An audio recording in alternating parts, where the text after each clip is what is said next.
Hi students, in this video we are going to discuss about proof for laws of refraction using Huygens principle. Let us consider a parallel beam of light is incident on a refracting plane surface xy. Above the refracting surface we have the first medium. Here first medium is the rarer medium which has the refractive index n1. Below the refracting surface we have the second medium. Here second medium is the denser medium which has the refractive index n2. Here we have taken the plane wavefront AB. At the given time, point A of the incident wavefront touches the refracting surface. So this ray will experience the refraction. Since it is traveling from rarer medium to denser medium, that will deviate towards the normal as shown here. Here we have done the normal already. The angle between the normal and the incident ray is known as angle of incidence I, and the angle between the normal and the refracted ray is known as angle of refraction R. Point A has refracted already, but what about the point B? The point B is yet to travel a distance B dash to reach the refracting surface. When the point B touches the refracting surface at point B dash, the point A would have reached the new point A dash in the other medium. Here we have to consider two distances B dash and A dash. From the diagram you can understand the length of B dash is greater than length of A dash. Can you understand why? Because to cover this distance, light is traveling in the air medium, but to complete this distance A dash, light is traveling in the medium 2, that is denser medium. We know that already. The denser medium speed of light is reduces. So here at the given time that covers more distance in the rarer medium, and the same time light covers less distance in the denser medium. That's why B dash is greater than A dash. Here we have to join this new point A dash and B dash.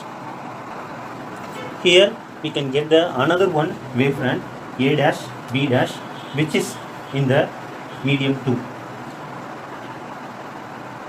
At the point B dash also another one refraction is taken place. What is the angle between the normal and the refracted ray?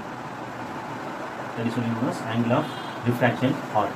The two normals N and N dash are considered at the points where the rays L and M fall on the refracting surface.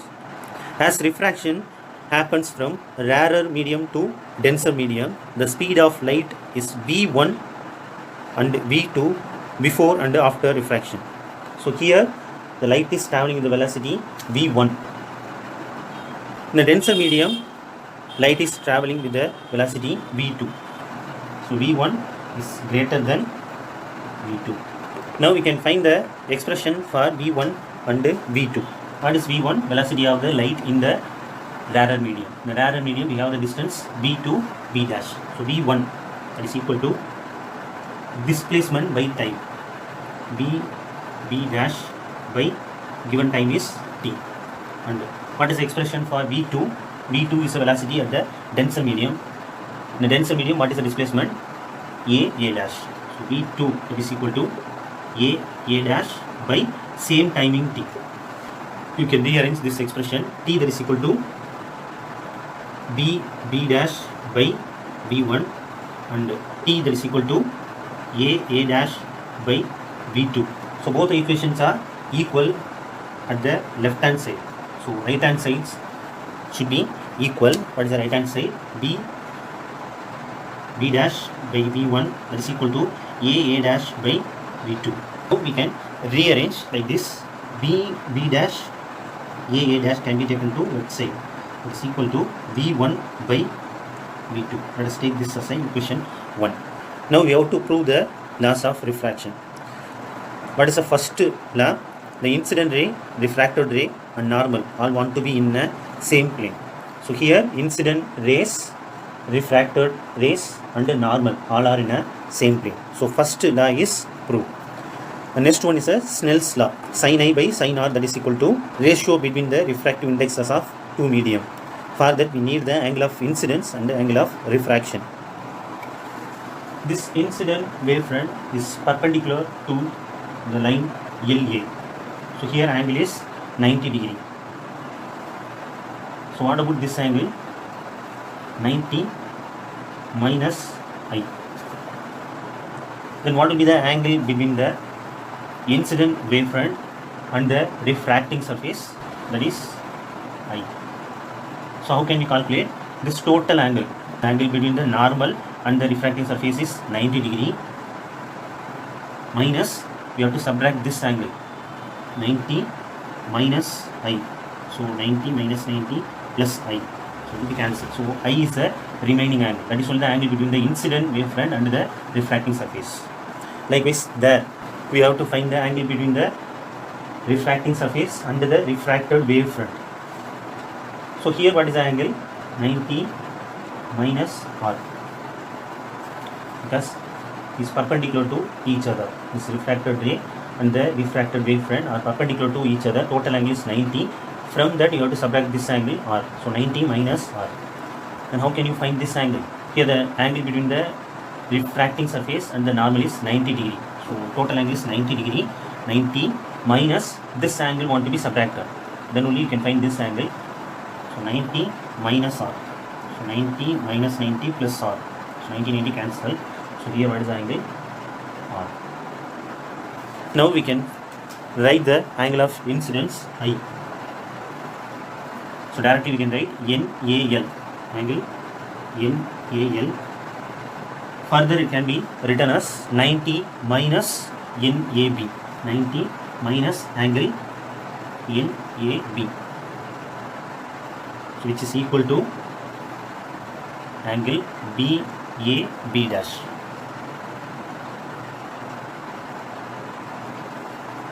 Likewise, angle of refraction. Directly how can we write?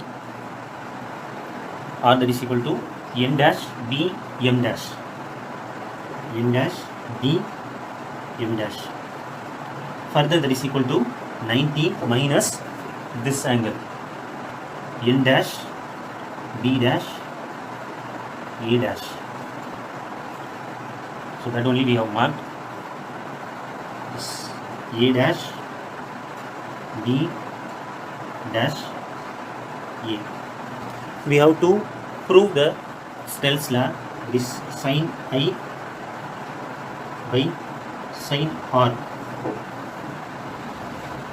From the right angle triangles A B dash B and A dash B dash, what is the value of sin I? Sin I, opposite side B dash by, what is the hypotenuse value? Here right angle is there, so opposite side is A B dash divided by, what is the value of sin R? Opposite side is A dash by hypotenuse value. Here is a 90 degree, opposite value is A B dash. So A B dash can be cancelled. What is the remaining thing? B dash by A dash. With respect to velocity, how can we write this? Know the expression for velocity that is equal to displacement by time. Then what is the expression for displacement? Displacement that is equal to velocity into time. So B dash, it is in a rarer medium. In a rarer medium, what is the velocity? V1. So further it is equal to V1. What is the timing to reach from B to B dash? T. Likewise, A dash, it is a distance traveled by the light in a denser medium. Then what is the velocity? V2. So we can write V2, time is same. So T itself, TT can be cancelled. Now at the numerator and the denominator, we are going to multiply speed of light c. This expression further can be written as V2 can be taken to numerator and V1 can be taken to denominator. So how can we write? C by V2 by C by V1. There will be no change in this value. Here C by V is the constant value which is called refractive index of the medium. So in this expression C by V2, that means refractive index of the second medium, C by V1, that is the refractive index of the first medium. So it can be written as N2 by N1. So ultimately this expression can be written as sin I by sin R, that is equal to refractive index of the second medium by refractive index of the first medium, which is known as Snell's rule, which can be written in the product form like this. So Huygens principle proves the laws of refraction.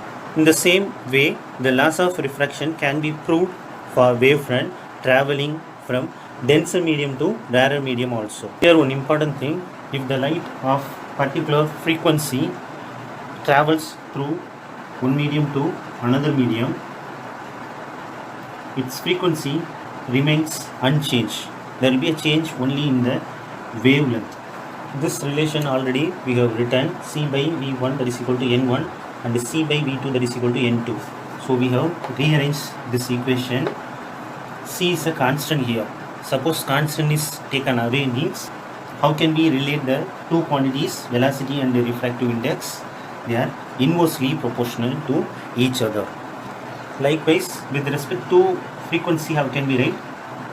V1 that is equal to lambda 1 mu and V2 that is equal to lambda 2 mu. Because already we have discussed, there will be no change in the frequency, there will be a change in the wavelength only. For this two equations, we can take the ratio. Then V1 by V2 that is equal to lambda 1 mu by lambda 2. So mu is cancelled. So how can we relate these two quantities? Speed of light is directly proportional to wavelength. So from this expression we can take the ratio between the velocities v1 by v2, which is equal to c n1 c by n1 divided by c by n2. So c can be cancelled. So v1 by v2 that is equal to n2 by n1. That only we have written as inversely proportional to each other. So instead of v by v2 we can apply n2 by n1.